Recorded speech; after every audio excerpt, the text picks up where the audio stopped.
नजर नहीं आ रहा। 130 है। चैट मैंने खोल दी है, उनको मेरी आवाज जा रही है अब? Can you all hear me? I mean, can you let me know what's going on? Do you hear me? Oh, thank you. Thank you very much. Can you see me? Do you want to see me also? Or should I? Okay, thank you. Actually, we've got 3 small topics to cover today. The topic is about pediatric orthopedics. You have already learnt a little bit about it in the lectures in the wards. So I'll just stick to 3 topics out of pediatric orthopedics to give you a small overview. Because the last time when we checked your papers, I think I remember you had quite good knowledge about some of these topics. I'll briefly run through 3 small presentations. We are not going to discuss a lot of it, but I want you to understand that what age group affects these. And because most of your questions that you are going to be asked in final year exams would concentrate on the age also. So it's important to understand that what age group is being talked about and what are the options in this age group. Shall we start?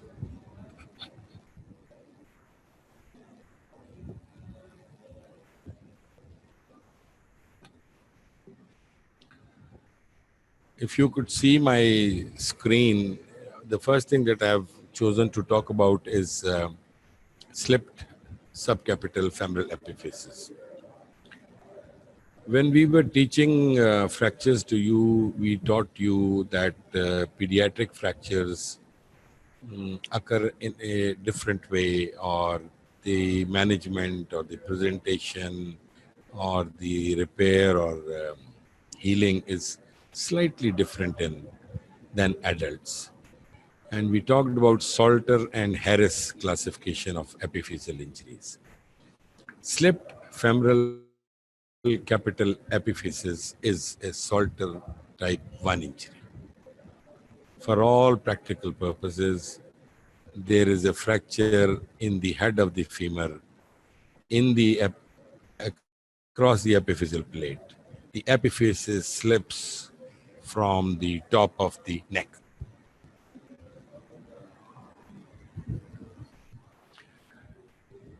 Now, if you see it closely, this is a section through a normal head of the femur. The epiphysis is totally intracapsular. This white line is the cartilage, which is the epiphyseal plate or the growth plate. It grows both ways. The metaphysis is the neck. And this capital femoral epiphysis will fracture from this and displace downwards anteriorly and inferiorly. This is what is a subcapital epiphysis, slip. The same is on this side, but there is a section of the epiphyseal growth plate where it shows you that the cartilage on the top and the pluripotent cells at the base start making a cartilage in the middle. This area generally fractures the calcified cartilage. This is the way, a region where the epiphyseal injuries occur, type 1.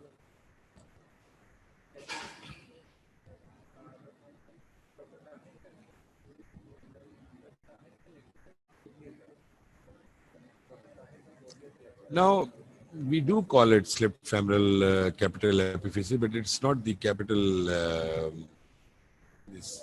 epiphysis which slips, it is the metaphysis which slips from its place. The epiphysis stays in its place inside the joint, held there by the capsule, and the ligamentum teres in the middle in the fovea, and the metaphysis separates and moves away. Anyway, We'll still call it slipped capital femoral epiphysis. It's a Salter Harris physical injury. It is a problem of the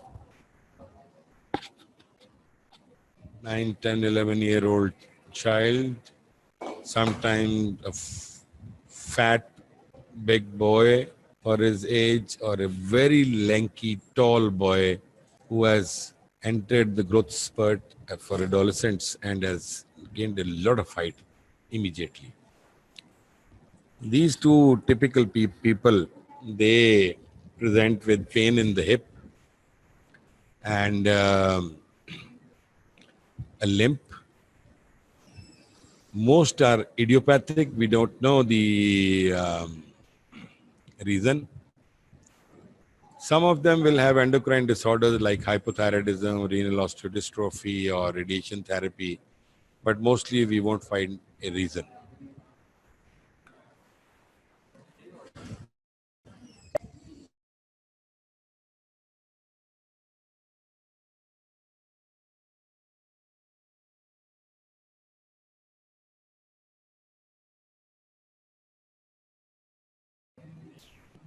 unmute हो गया hello sir नहीं अभी start ही नहीं हुआ यहाँ करने के लिए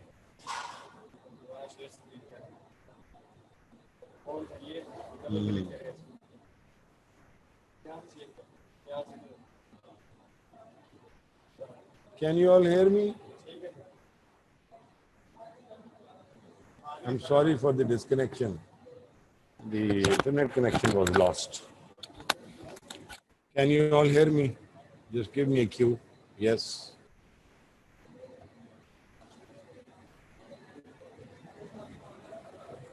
Thank you. Okay, dear. So mostly it is an idiopathic problem. We don't know what is the reason, what happens, but it slips, fuses, causes a varus deformity of the hip and limp and some bit of shortening and rotational problem. When you examine, they are obese. There is antalgic gait, pain in the hip on walking. Some of them will have a Trendelenburg sign positive, but they still maintain an ability to bear weight. It doesn't happen overnight. It happens over weeks and months. Some may increase the slip after a fall. That's what we call an acute and chronic. Otherwise, it's a slow developing process. You see the picture on the right side, upper corner. The slip is beginning and the slip has occurred. Now it is unstable. And these are the varieties: mild, moderate, and severe variety. There are yardsticks to call them mild, moderate, and severe, but that's not so.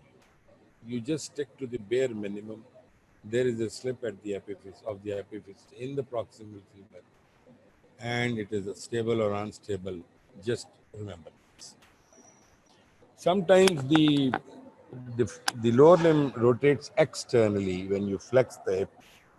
So that is because the epiphysis has slipped anteriorly and inferiorly, and on flexing the hip externally rotates to stay connected to that epiphysis. One must measure the length also. So it's an acute problem if it's less than 3 weeks old. Otherwise, mostly it's a chronic problem or acute or chronic. It is stable or unstable depending on the extent of slip.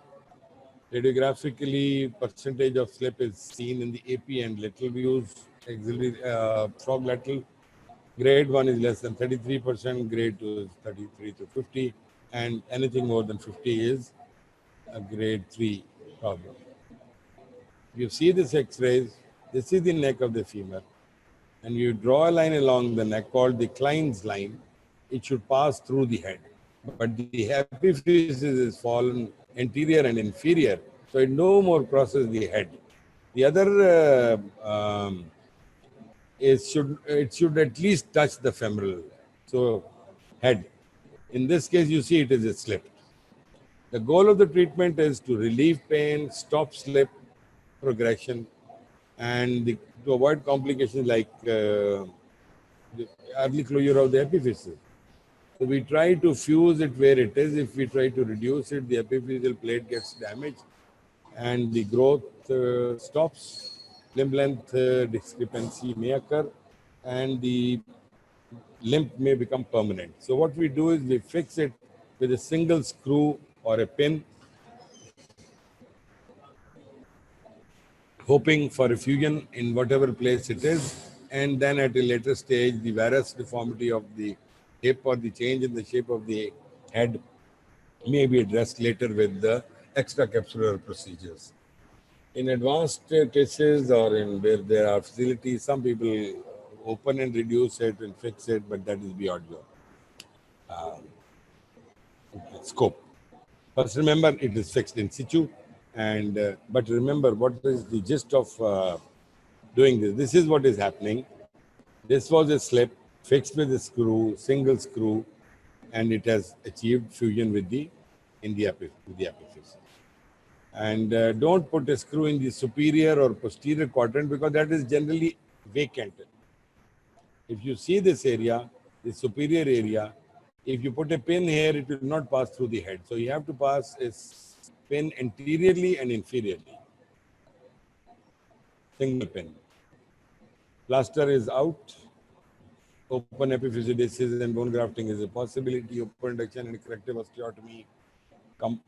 Base of neck osteotomies, intertroch osteotomy, they are all done if you see at various levels, but that is beyond your scope. But you just understand that various osteotomies can be done to rotate the hip back into normal position. Now there is a big question because since it is an idiopathic problem, it does occur on the other side also. And a lot of them suffer from bilateral stress. So there are people who say that the other side should be fused even if it is undisplaced. So single pin should be passed there. Other people say that it is an unnecessary fusion of a normal epiphysis. So they suggest that it should be observed. So now the trend is that the other hip is not fused and we observe that. Complications are avascular necrosis, unstable fixation, and the chondrolysis, the head becomes big. There is blood supply doesn't remain adequate, and degenerative arthritis. Are there any questions? This is the end of the first topic.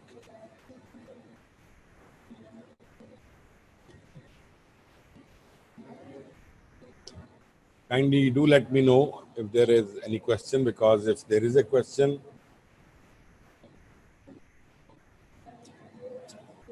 so that I can move to the next topic.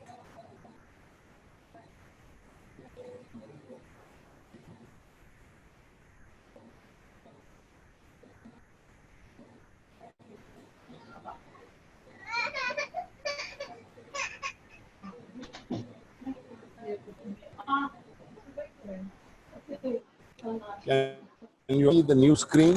I've opened the next presentation. I want to talk about another topic.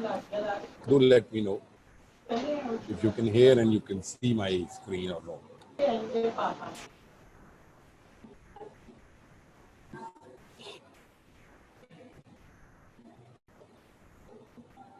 It's about congenital Talipes equinovarus or clubfoot. Can you see it?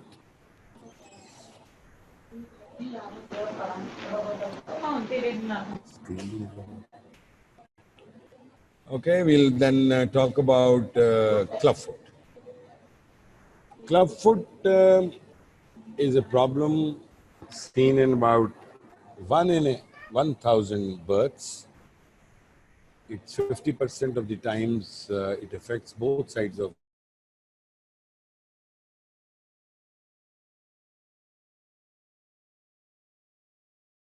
words.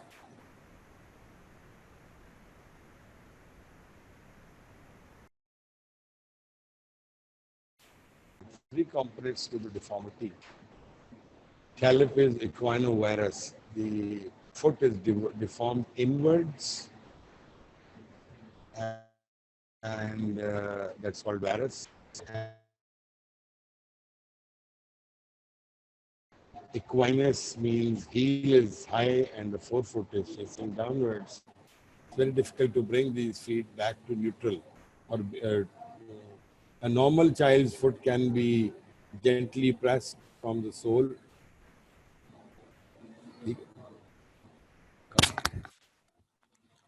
आपको आवाज ठीक आ रही मेरी? The sole of the foot can be gently pushed to beyond neutral in all directions. And the feet are generally so supple that the dorsum of the foot may touch the shin. I'll show you a picture. Just to give you a small brief overview, this deformity is quite stiff to treat. It must be treated early. And the treatment and follow-up must go on till the child is 7 years of age. Now, at this moment, if we are going through this talk, we must learn that the most important part is going to be the age of the patient. If the child is newborn, there is a different treatment. If the child is 18 and a half or a year and a half, he must be walking by that. The treatment is different. If the child is 6, 7 years of age, the treatment may alter a little bit more. So when you see the question of clubfoot, kindly look at the age of the patient. The same goes for subcapital femoral epiphysis. Subcapital femoral epiphysis generally presents around 9 to 10 years of age. Doesn't come in 2 years of age. The child is already walking. The clubfoot, the child hasn't walked at all. It's a newborn. So he is going to behave differently. So far, so good. Let's see what is a clubfoot. A normal foot is stable, supports the whole body, soft, resilient, has ability to help us jump and run. It accommodates various surfaces. It's good to look at. We can wear footwear of our choice. And it's a sensory organ. It touches the floor that we're walking, the surface we're walking. It's a tactile connection to our surroundings also. Gives you the sense of vibration, the temperature, and other feelings also. In a way, it's also a sensory organ. Now, if you look at the clubfoot pictures here, see the brown picture on the left side. The feet are small, chubby, and they are inverted inwards. The heel is small, the heel is high rising, and the forefoot is rotated inwards also. You want to see them component by component. These are the malleoli. The midfoot is rotated inward, the forefoot is rotated inwards, and the heel is small and high riding. Talipes stands for talus or ankle. Pes means foot. So talipes equinovarus is the inwards rotation of the forefoot, and talipes equinocalcaneus is the forefoot is externally rotated, and the heel is low and the forefoot is high. It's the opposite of talipes calcaneovarus, equinovarus. Now, if you look at the normal picture of a foot bones, the box showing the red box shows the forefoot part of the foot. The yellow box encircles the midfoot, the cuneiforms and the bases of the metatarsals. And the blue box on the back includes the talus, the calcaneus, and the cuboid and navicular. They are the hindfoot. If there are a few terms you must get to understand. Planus means a flat foot. Cavus means a high arch. Varus means heel going towards the midline. Valgus means heel moving away from the midline. Adduction is the forefoot going towards the midline. In abduction, the forefoot going away from the midline. Now, if you look at these children, these are the calcaneo valgus. The middle picture is the calcaneo valgus. You see the forefoot is higher, the heel is lower. While on the picture in the right side, you see the forefoot is inverted and adducted and the heel is higher. So the right side white picture, this is a club foot. The other side is the talipes calcaneo valgus, not varus.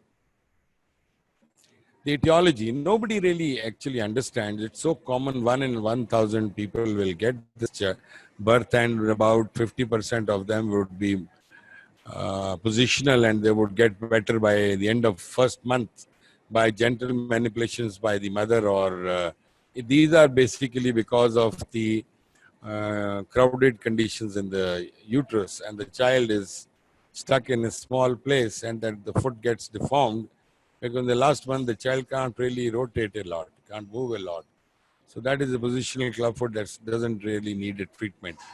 But the ones they are stiff, they would need treatment. The etiology is abnormal intrauterine forces, arrested fetal development, especially the medial, posteromedial part of the foot, the tibialis posterior or hallucis longus, these tendons, or flexor hallucis, digitorum of the toes. There are the tendons that tend to actually which are short, and the medial tether causes this development. Abnormal muscles and tendon insertions, abnormal rotation of the talus and the mortis. Some people say it is because of the deformity. Some say no, because the head of the talus is so big, doesn't enter the talonavicular joint, and it is the cause. But it's an ongoing battle which nobody has ever won up till now.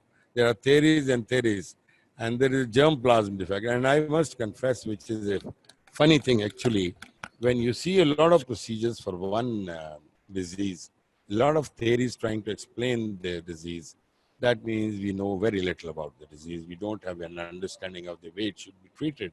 Like there's a glaring example, COVID. It was introduced 3, 4, 5 months ago. All the doctors in the world are trying to learn about it. There are no textbook positions.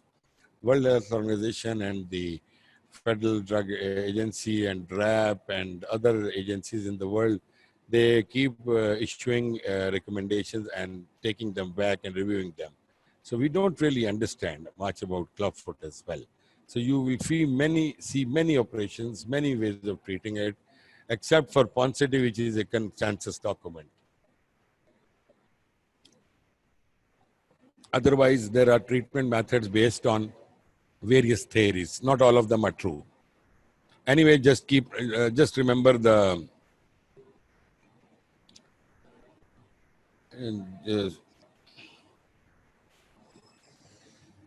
just remember these theories. Can you see me also?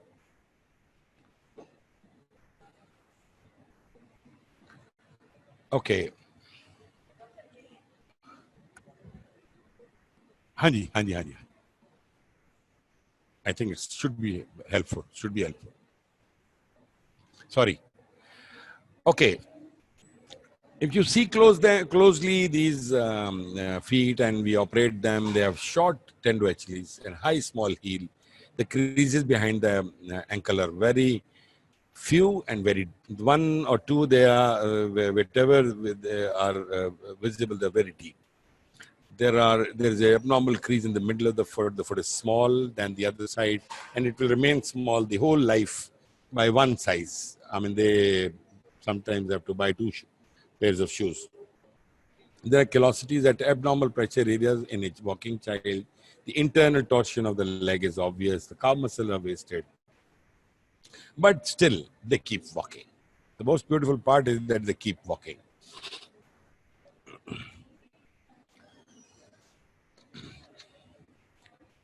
If you look at the X-rays or the skeleton of these children, the left picture on the left side, lower part, is the normal foot. The calcaneus and the talus are convergent in the hind foot, converging over towards the navicular. And if you see the normal, the lateral AP view, so they are divergent in a way. Let me just get rid of this video. You see, they are diverging from one. Calcaneus is looking at the cuboid and the talus is looking at the navicular. And they make an angle with each other, which is about 30-35 degrees. And in total, it should be about 55-60 degrees. But if it is less than that, so like if you see this X-ray on the right side, this way, drawing on the right side, the angles are smaller than this. So these X-rays are only taken in Beats and Pearson views. You don't need to kill yourself for not knowing this, but the X-rays are only done not to diagnose the condition. They are only done because to see the improvement. The treatment goal is to have a soft, pliable, plantigrade, painless foot, which is cosmetically pleasing in appearance, and a foot that can wear a normal shoe. Very simple goal, which we all want to have for ourselves also. And the non-surgical treatment is gentle manipulation followed by above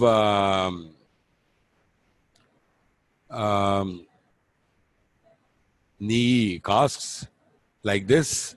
They are applied as soon as possible after birth, and we change every week. And for the first 3-4 weeks, they change at weekly level intervals, and then at bi-weekly.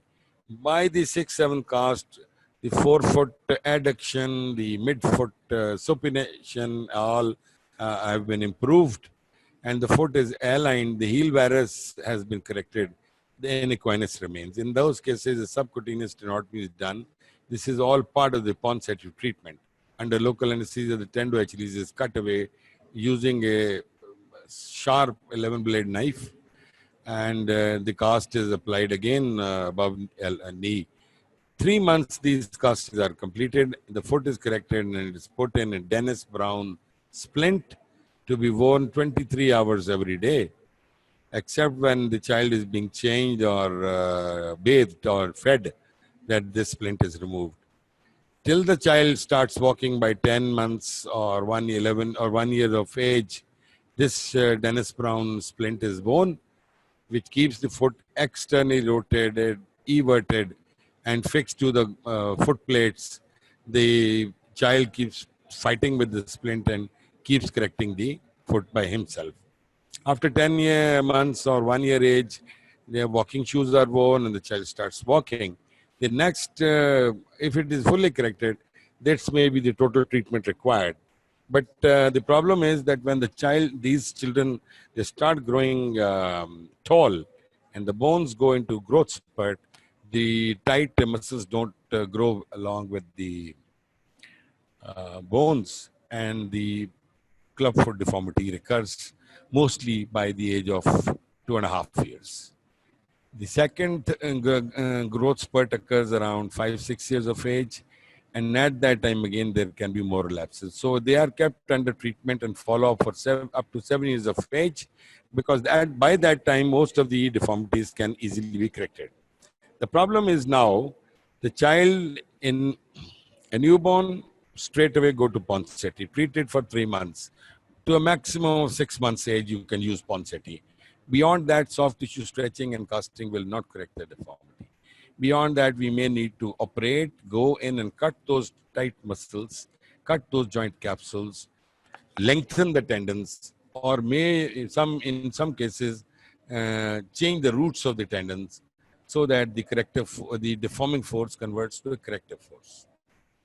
So by 6 months, let me repeat, Ponseti. After 6 months, up to 1.5 years, 3 years of age, 2 years, 3 years of age, we just simply release the posteromedial or the medial structures operatively, give a cast, And beyond 5-6 years of age, sometimes bony procedures are added, particularly after 12, if it's a neglected injury. So this is what I've already told you. Surgical treatment is the release of contractures in cases where we have failed with conservative treatment, tenotomies, tendon elongations, tendon transfer, restoration of normal bony relationship. I'll show you some pictures. See this picture on the left, this brown pinkish picture, which is showing you the cut, the tendo Achilles, which is being lengthened, and this lengthening is done like this, is like a Z. We cut them and stitch them together after correcting the deformity, so in a lengthened form. The capsules are cut away. Sometimes the bone is cut away, if you see all of them. Sometimes the plantar fascia is cut away, depending on the presence of cavus or no. If you look at this child, this is after surgical treatment. See the scars on the medial side, in the instep area, but see the deformed foot. Surgical releases and operations, they do give us a pliable foot, but they're mostly stiff and they're smaller than the others, and they are not as pleasing as the success of those corrected with conservative treatment. For take-home message would be about 66% of them can be corrected with plasters. The rest would need some form of surgery. Do you want to ask any question?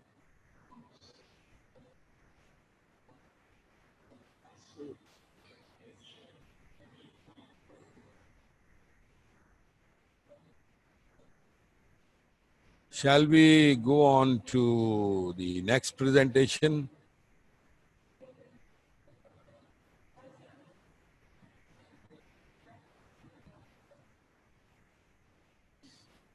Are you happy with the pace that we are going with? Am I going too fast?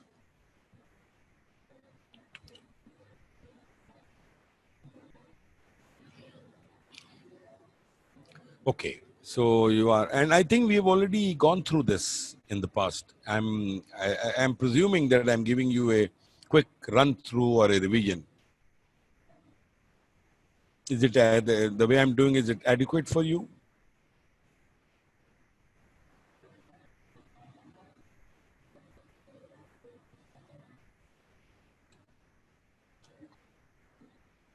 Okay, dear. Then we go on to the third topic, and that is the developmental dysplasia of the hip. When we were students, this was called a CDH, a congenital dysplasia of the dislocation of the hip. But with time, we got to understand, or medical fraternity, they understood that it's not about the hip only. It's mostly the acetabulum and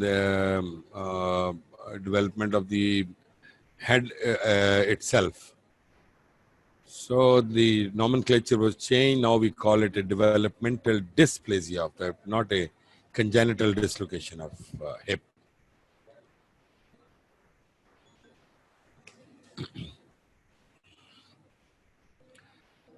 What happens is the child is born, and the neonatologist attending the childbirth, or the doctor, or the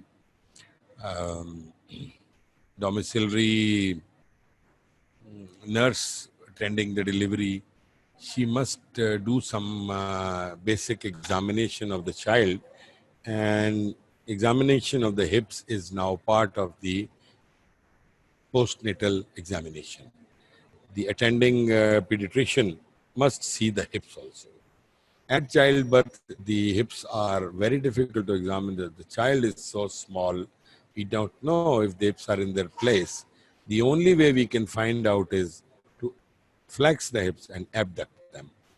We should be able to abduct them and put both the hips on the bed besides the patient, opening like a book.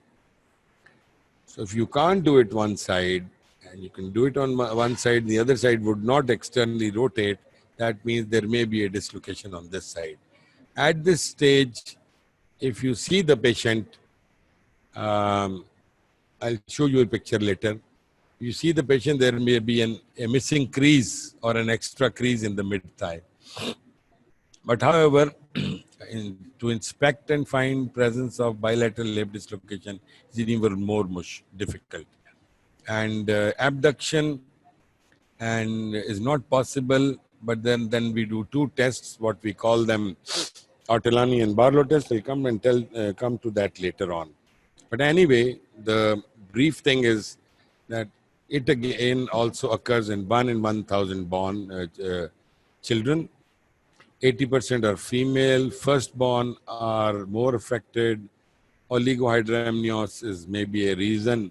Breech presentation may be a reason. And Native Americans are more affected because they wrap their child in a swaddling way. See the pictures on the right side. This is what we do in Afghanistan and KPK also. Our patients from people from KPK, Arabs, Afghans, I don't know about Iranians, but I think also they wrap the child with the hips extended, the arms by the side of the body. They wrap him like this in a cloth, and the child sleeps more easily and in more deep sleep than when he's free. So this gives the mother some time to attend to her other chores. But this way, the hips stay adducted and abduct, and the hip developmental dislocations or dysplasias of the hip are masks. And so that's why they have more incidence than our place. So in a normal hip, if you cut through a section through the hip, the head is quite tight fitting in the head, in the acetabulum. The capsule is quite well applied to the neck and the head and doesn't allow a lot of play. It's very difficult to dislocate a normal hip. If you have to do it for some therapeutic reasons, we are always very afraid that instead of dislocation, we may break the neck. But anyway, it's a deep joint. What happens is in DDH is that the child may be having a mild dysplasia or the flattening of the acetabulum and incongruence of the head. So when you move the hip or abduct it, they may be click, audible click or palpable click. This is the mildest form. It looks like the joint is already in place and it may dislocate. Or it may already be dislocated, and when you do your movements, it may try to locate. Anyway, the acetabulum is shallow and the femur is more anteverted. Soft tissue changes are quite eminent, and because of the prolonged subluxation and dislocation of the hip,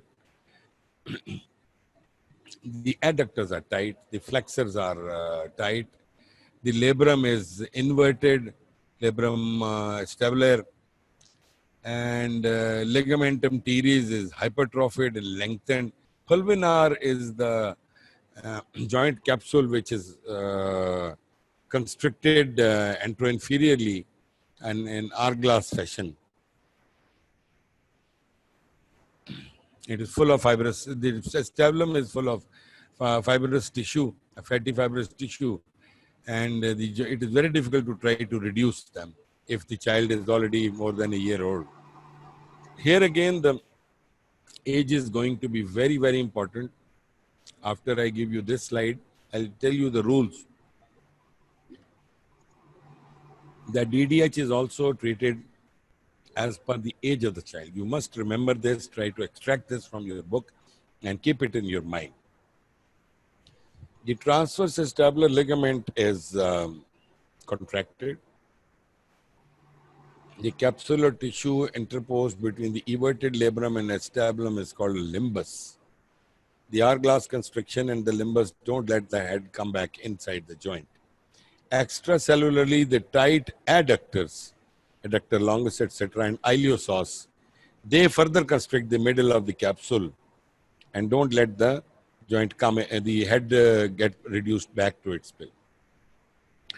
If you try to reduce it during Ortolani and Barlow test, either it is reduced, you are trying to dislocate it, or either it is dislocated and we are trying to reduce it. The obstructions or obstacles to reduction source and adductors. Intra-articularly labrum, ligamentum teres, transacetabular ligament, pulvinar, redundant capsule, and limbus. How do you diagnose it? In a newborn, it's part of the screening. The neonatologist is going to pick it up and call the orthopedic surgeon or refer the patient to orthopedic people. If they have missed it, the mother may sometimes see that it is difficult to abduct the leg during change of diapers. And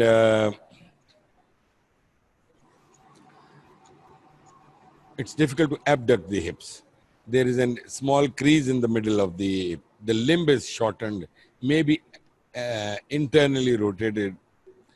Anyway, Ortolani and Barlow maneuvers with a thorough history and physical needs to be done to screen or diagnose the patient in a warm, quiet environment, because this child cannot fend itself from heat losses. For 6 weeks, the children they don't have a thermostat. So it should be warm, quiet environment where you remove the leg supports, and a head-to-toe examination is done to check for torticollis, ligamentum laxity, baseline neuro and spinal examination. The back of the spine is seen to see myelomeningocele.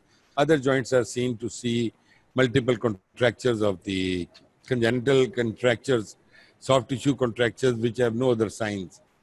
But we must see if there is any other problem or no.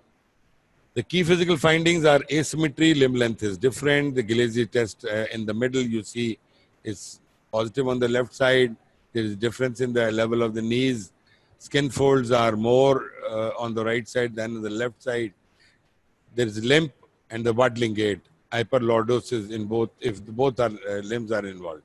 So this is an Ortolani maneuver. You hold the legs and try to abduct them.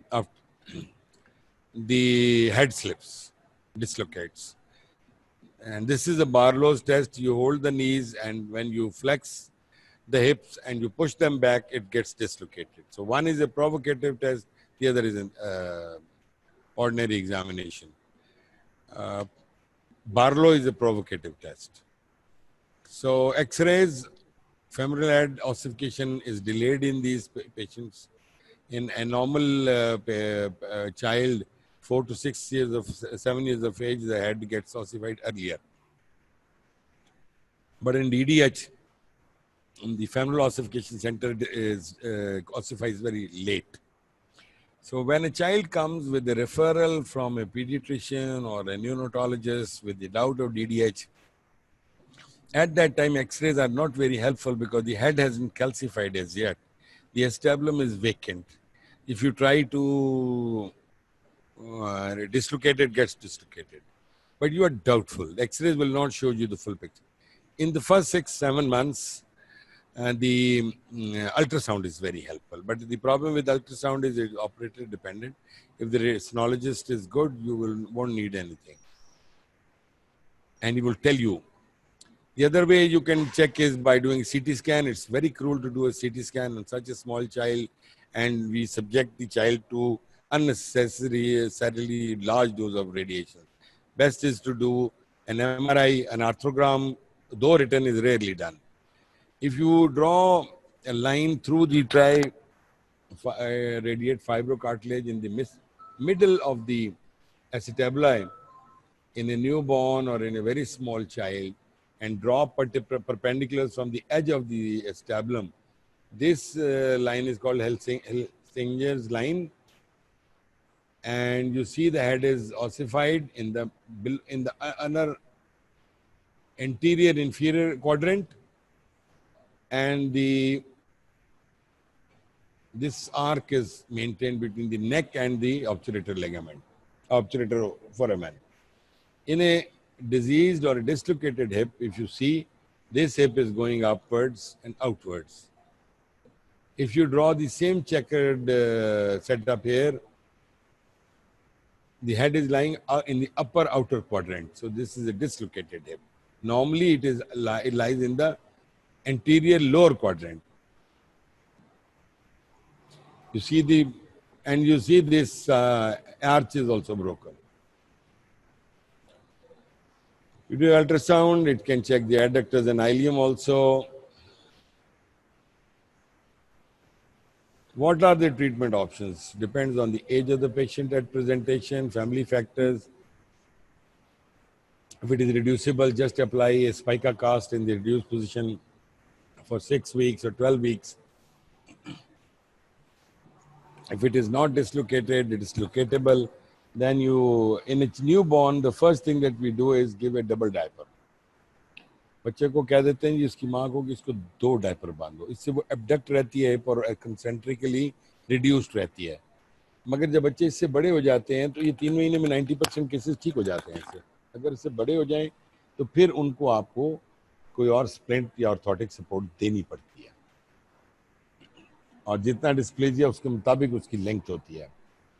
This is called a pelvic harness. ये बच्चे को दे देते हैं और ये उसमें टांगे बंधी रहती हैं, वो एबडक्टेड रखता है, फ्लेक्शन प्रिवेंटेड रखता है.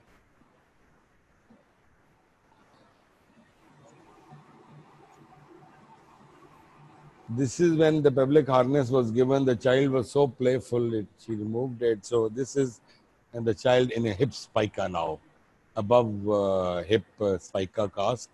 Although they can still play in these casts, but there is no chance of loss of reduction. If the closed reduction and concentric reduction, maintenance of concentric reduction by spica cast is not possible, then an open procedure has to be done through an anterolateral approach. The head is reduced, the limbus is cut away, and the hourglass deformity is removed.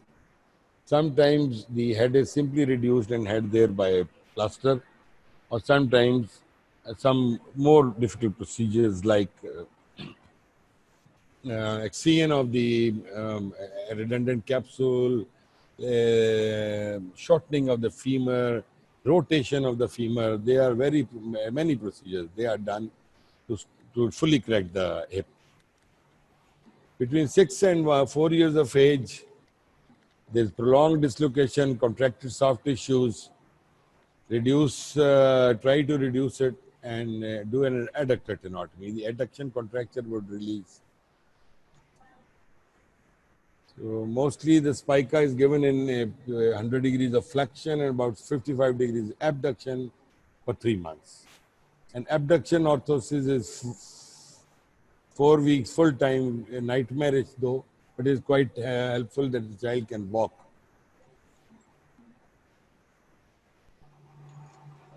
The age between 18 and 4 years, the closed reduction is still possible. First check is it reducible, do an arthrogram or medial joint, medial dipole. The problem with the open reduction is that femoral shortening will occur, it may become unstable, or pelvic osteotomy may be required. The best treatment is, let's go over the treatment again. Before 6 weeks, double diaper. 0 to 6 weeks, pelvic harness. 6 to 18 months closed versus open reduction in spica. 18 to 48 months closed versus open and osteotomies. So that's it. Now let's talk about what you want to ask, or if there is a need to.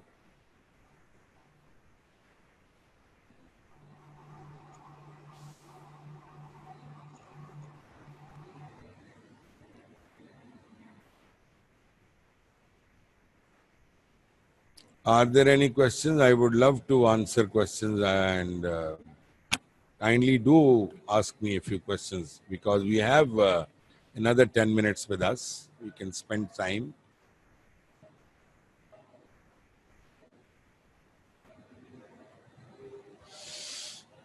In tumor cases, see the age of the patient. In hand cases, see the age and mm, the profession of the patient. In children, see the age group and sex, because subcapital femoral epiphysis is not as common as is clubfoot. So please, when you attempt the question, see the age of the patient. What procedure should be done? What else can we discuss?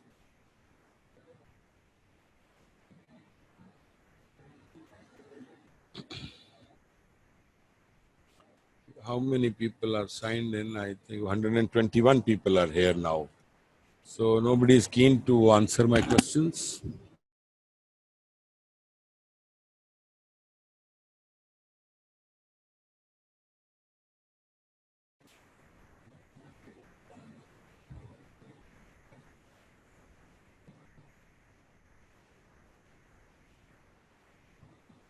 Screen बंद कर दिया आपने? हाँ, pause क्यों हो गई screen? आपने बंद किया या मैंने कर दिया?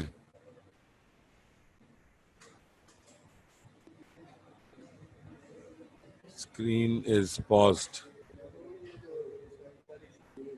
वो वाली। बाकी ये नजर आ रहा है, जवाब तो कोई नहीं दे रहे अब लड़के, मैं फारिग हो गया हूँ. So I'm here for another 5-6 minutes if you want to ask me something. If you don't want to ask me now, I'll stay signed in. I'll close my video. But if you want to ask me something, you can ask me on the chat. क्या हो सकता है? मेरी video तो बंद है वैसे ही. हाँ,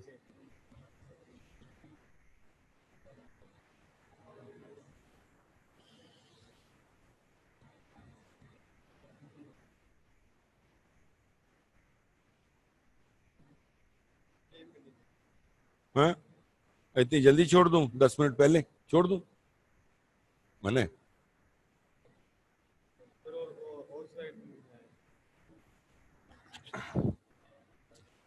शेयर क्या करें? कुछ भी नहीं शेयर करना. अब मैं क्या करूं?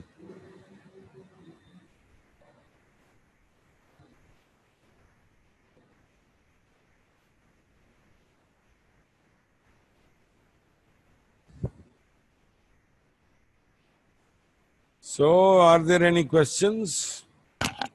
I'm waiting for your response.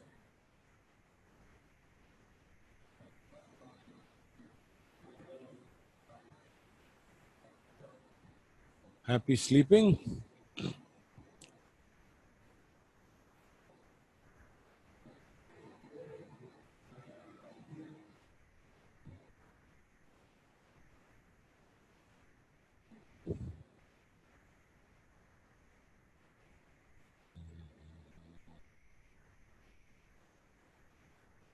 Only very few people are responding. Anyway, do you need me to talk about anything else? We have another 10 minutes. If you need any help with infections, tumors, whatever you are studying at home, you want me to clear some point, I'm here at your disposal. Are you all safe? Has anybody had COVID, exposure, suffering, illness?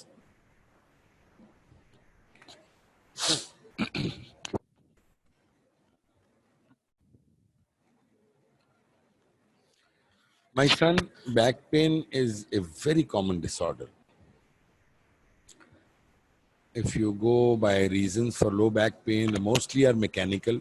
There are very few inflammatory, infective, or tumorous or oncological reasons. Most of the back pain that we see every day is mechanical. The way we are we are using our back. If I'm not used to fast bowling or playing cricket, and suddenly go to the field and start running around and bowling fast, I may end up with low back pain in the night.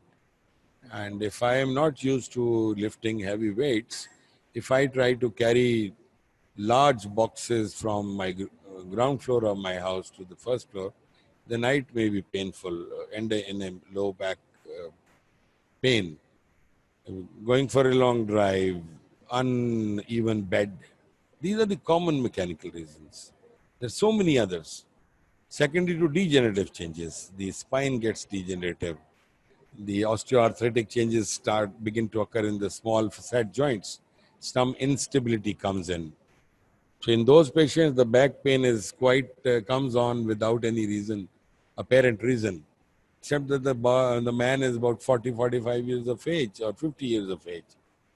So the treatment for all these problems is going to depend on the basic diagnosis. In a young patient between 20 to 40 years of age, disc prolapse is a common problem. And there are no reasons for having a disc prolapse. Anybody can have it. And the treatment is only essential because the radicular symptoms are severe or there's no response to the treatment. So disc may be a reason, it's still a mechanical reason.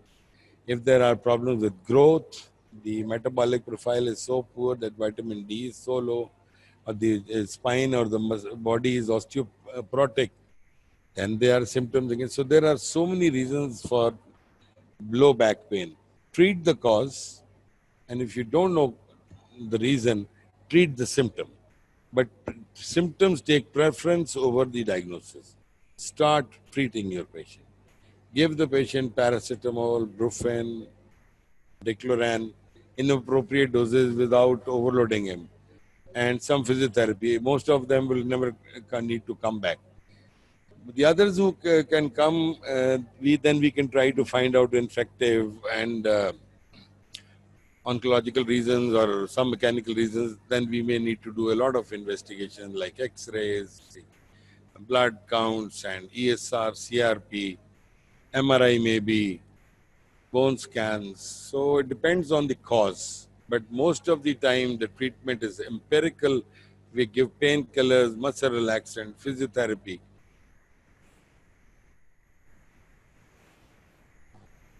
और तो इसकी कोई reason को ऐसे generalise कही नहीं जा सकती सिवाय इसके के पेन किलर लें. Anything else? Can we sign out? Are you happy with the talk? What went good with the talk? Did we do something good today? What or what was wrong with the talk? Can you please pass a comment? Any of you? How do we need to improve this talk?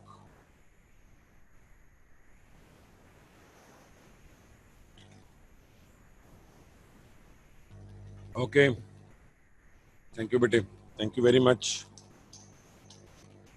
अगर आप लोग जरा vocal हुआ करें तो learning आसान हो जाए. मुझे पढ़ाना भी आसान हो और आपको समझ भी ज्यादा है. Anyway, thank you very much. See you again.